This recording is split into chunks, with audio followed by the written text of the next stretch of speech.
Hi guys, நான் உங்கள் சிந்தனை செல்வி. அப்புறம் வந்து ரொம்ப நாளாக யூடியூப்பை கேட்டுகிட்டே இருந்தீங்க. என்னன்னு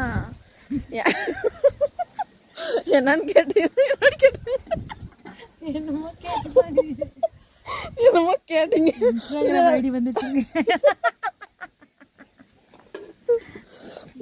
சாரி, என்ன கேட்டிங்கன்னா, உங்கள் அக்காவோட மொட்டை அடித்த வீடியோ, அதாவது ஹெட்ஷே வீடியோ எப்படி இருந்துச்சு, அவங்களோட எக்ஸ்பீரியன்ஸ்லாம் எப்படி இருந்துச்சுன்னு சொல்லி. சாரி, மொட்டை அடித்த வீடியோ எப்படி இருந்துச்சுன்னு சொல்லி யூடியூப்ல ரொம்ப வருஷமா கேட்டுட்டு இருந்தீங்க.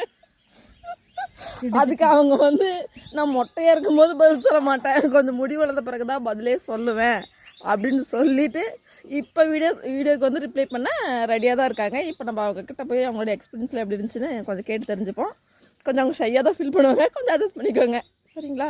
அப்படியே கொஞ்சம் வெயிட் பண்ணுங்க, நான் கட் பண்ணிட்டு கொஞ்சம் பேக் ஆன் பண்ணிக்கிறேன். நீங்கள் அவரோட எதிர்பார்த்து கொண்டு இருந்த சௌமியா மொட்டை வீடியோ எக்ஸ்பீரியன்ஸை பற்றி அவங்க பேச வராங்க.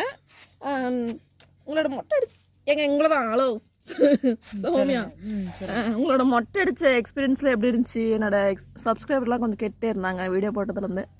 நீங்கள் அதை பற்றி கொஞ்சம் தெளிவாக சொல்ல முடியுமா? பார்த்தீங்களா, ஏங்க இப்போ முடி இருக்கிறத பற்றி கேட்கல. என் பொண்ணுக்காக தான் அடித்தேன். அது இவ்வளோ வந்து டக்குன்னு சொல்லக்கூடாதுங்க. 3 வருஷம் இந்த மாதிரி குழந்தை இல்லாமல் இருந்தால் இந்த மாதிரிலாம் அபார்ஷன் ஆச்சு, இதெல்லாம் கொஞ்சம் ஃபீலிங்காக சொல்லணும். எடுத்தோடனே என் பொண்ணுக்காக அடித்தேன் சொல்லுவாங்களா? சொல்லுப்பா. ஃபீல் பண்ணுறாங்க பாருங்க, அழுகுறாங்க பாருங்க. காரணம் என்னன்னு தெரியுங்களா? அவங்ககிட்ட கேட்போம், காரணம் என்னன்றது அவங்ககிட்டே கேட்போம். சொல்லுங்கள், காரணம் என்ன, எதுக்காக மொட்டை அடிச்சிங்கன்னு கேட்டாங்க. அப்படி எப்படி இருந்துச்சு அந்த எக்ஸ்பீரியன்ஸ்லாம்? நீங்கள் வந்து ஏன்னா ஒரு பொண்ணுக்கு வந்து முடியை ரொம்ப ரொம்ப விரும்புவாங்க, லைக் பண்ணுவாங்க. முடி யாரும் கொஞ்சம் ஒரு கட்டணா கூட ரொம்பவே அவங்க உயிரி போகிற மாதிரி இருப்பாங்க. அப்படி இருக்கும்போது எப்படி மொட்டை அடிச்சிங்க, அதை பற்றி நீங்கள் கொஞ்சம் சொல்லுங்களேன். 3 வருஷமா குழந்தை இல்லைங்க. சரி, வேண்டுதல் வச்சோம். நெக்ஸ்ட் இயர் பேபி வந்தாச்சு. ஓகே. வேண்டுதல் வந்து குழந்தைக்கும் 1 வருஷம் ஆகணும், அப்படியே கூட சேர்ந்து நானும் அடிச்சுக்கிறேன்னு வேண்டுதல் அப்படிதான் வச்சுது. அப்புறம் அதனால தான் ஃபேமிலி அடிச்சுக்கிட்டீங்களா? ஃபேமிலியா, ஹஸ்பண்ட் ஒய்ஃப் டாட்டர் எல்லாம் சேர்ந்து அடிச்சுக்கிட்டீங்க. எந்த கோயிலில் வேண்டுதல் வச்சிங்க, எப்படி? அதனால மலை சிவபெருமான். ஓ அப்படிங்களா? குலதெய்வமா இல்லை? குலதெய்வம்னு சொல்லலாம், இஷ்ட தெய்வமா இல்லை? இஷ்ட தெய்வம்னு சொல்லலாம். சரி, ஓகே. இதை கேட்டு தான் ரொம்ப நாளாக சரி இந்த மொட்டை அடிச்சுங்க உங்களுக்கு எதாவது ஷையாக ஃபீல் ஆகலையா 4 பேர் முன்னே நடக்கிறதுக்கோ இல்லை? சேச்சா, என்ன கேட்டாங்க நிறைய பேர். பரவாயில்ல, இருந்தாலும் ஓகேவா, நார்மலாக தான் ஃபீல் ஆகலை. என் குழந்தைக்காக, என் பொண்ணுக்காக. அப்போ என்னாலும் பண்ணுவேன்றதை தான் சிம்பாலிக்காக சொல்கிறீங்க, குழந்தை தான் முக்கியன்ற மாதிரி சொல்கிறீங்க. அது ஒரு ஹாப்பி ஃபீலாக இருந்துச்சு. அப்படியா? உங்களுக்கு எதுவும் அசிங்கமாலாம் அந்த ஃபீல் ஆகலை? அக்கோட மாதிரி எதுக்காக மொட்டை அடிச்சிங்கன்னு சொல்லிட்டு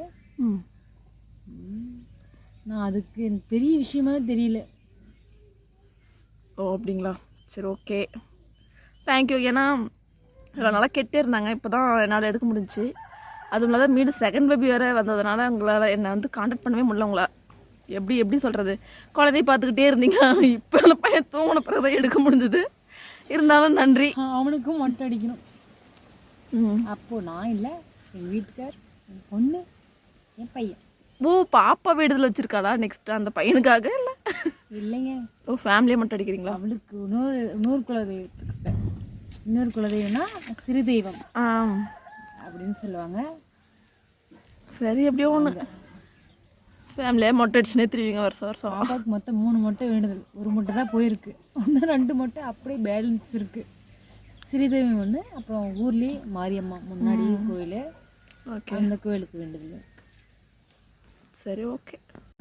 பார்த்தீங்களா, அதுக்கப்புறம் இதான் உங்களோட இவ்வளோ நாள் கேட்டிங்க, அதுக்கான பதில் இவ்வளோதான். அவங்க சொல்லிட்டாங்க. அவங்க வரும் அப்படி அசிங்கமாக ஃபீல் பண்ணல. அப்புறம் வந்து அந்த இப்படி என்ன பண்ணுன்னு சொல்லிட்டு நிறைய கமெண்ட் பண்ணிங்க.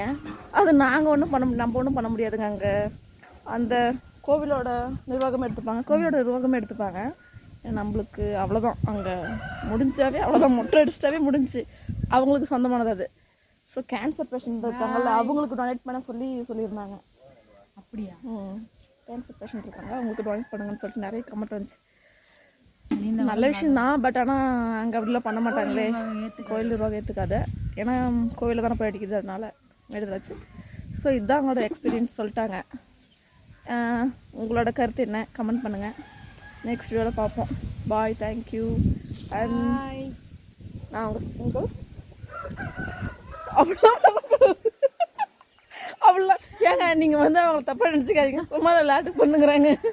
சரி, ஓகே, பாய், தேங்க்யூ. நான் உங்களுக்கு சொல்லி போயிட்டாங்க. பாய் பாய். நெக்ஸ்ட் வீடியோவில் பார்ப்போம்.